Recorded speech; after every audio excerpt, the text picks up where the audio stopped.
तर जय हिंद दोस्त, नमस्कार. आज आपला दुसरा दिवस. आपण गाडी भरून अहिल्यानगरहून निघलो होतो. आपण चाललो होतो कोयंबतूरला जायचं आहे. तर आपण काय केलं आहे, रात्री स्टे केला होता. म्हणजे आपण थांबलो होतो एका धाब्यावर, तिथं आराम केला आणि सकाळी उठून निघलो आहे. आणि आता दोन्ही गाड्या संगच. हे मालकांना म्हणलं, इकडं बघा मालक जरा. सकाळ सकाळ मालकाने बघितलं ना, आमचा कॅमेरा झाला उलटा. मग काय दोन्ही गाड्यांचं एक व्हिडिओ काढला मस्तपैकी आणि म्हणलं चला आता निघायचं आपल्याला पुढच्या दिशेला. कोयंबतूरला जायचं आहे म्हणलं. आता म्हणलं चला, लय वेळ थांबून उपयोग नाही. आणि थोडासा व्हिडिओमध्ये आपला अनुभव शेअर करीत होतो.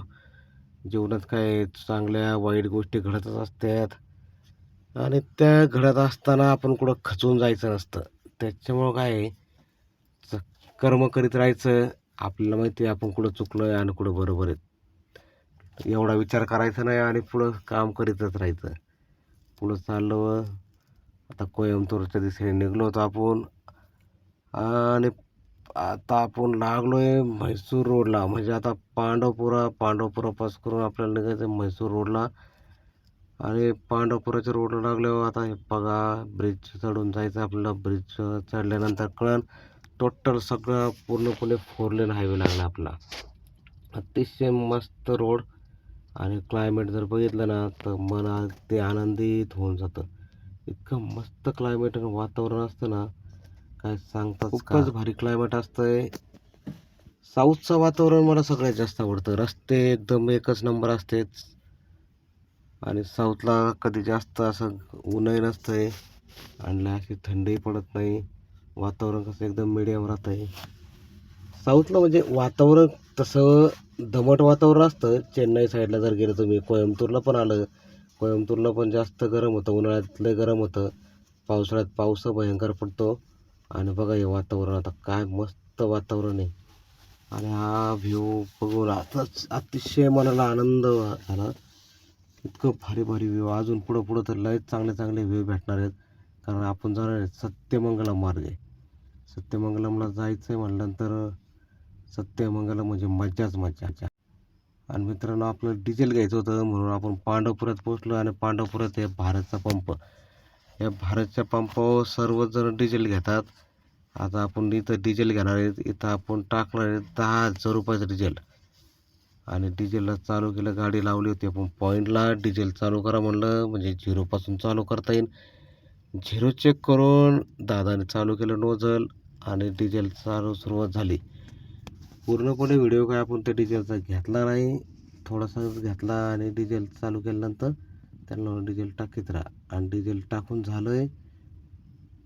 टाकून झाल्यानंतर आपल्याला काय करायचं आहे ते द्यावं लागतं पेमेंट करून. आपण पुढं निघलो होतो. आपल्याला जायचं आहे अजून बरंचसं. आणि आता वेळ पण भरपूर झाली होती. त्याच्यामुळे आपल्याला आता नाश्ता किंवा जेवण करायचं होतं. कुठंतरी थांबून जेवण करणारच आहेत आपण.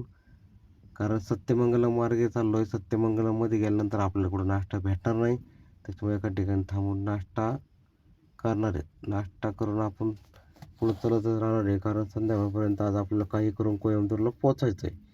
संध्याकाळी गाडी खाली होती का नाही होती त्याचं शंकाच आहे. पण बघू, कारण आपल्या गाडीत आपण मारलेले 2 माल. आणि आता आपण लागलो सत्यमंगलमच्या घाटाच्या दिशेने. काहीच अंतरावर जाऊन सत्यमंगलम हा घाट लागणार आहे. त्याच्या हे सत्यमंगलमचा खालचा भाग आहे, म्हणजे घाटाचा पहिला भाग आहे. अतिशय मस्त रोड, दोन्ही बाजूने झाडे, इतकं मस्त वातावरण सत्यमंगलममध्ये. फक्त सत्यमंगलममध्ये उतरताना माणसाने फक्त ब्रेक सेकंड गिअरमध्ये गाडी ठेवायची. जास्त गाडी पळवायची नाही, कारण जागेवर टर्न आहेत बरेचसे. त्याच्यामुळे सत्यमंगलममध्ये थोडी काळजी घेतली पाहिजे. आणि प्रत्येक ड्रायव्हरचं काम आहे का, जेणेकरून आपण गाडी चालवत असताना आपल्या पाठीमागं आपले मुलं, बायको, आई वडील हे सगळे आपले घरी वाट पाहत असतात. आणि बघा मित्रांनो, काय सत्यमंगलमचा लुक आहे. एकच नंबर वातावरण आहे सत्यमंगलममध्ये. सत्यमंगलम पार करणार आहेत आपण. पूर्णपणे शूटिंग काय सत्यमंगलमची घेता येणार नाही, कारण घाट थोडा मोठा असल्यामुळं पूर्ण घेता येणार.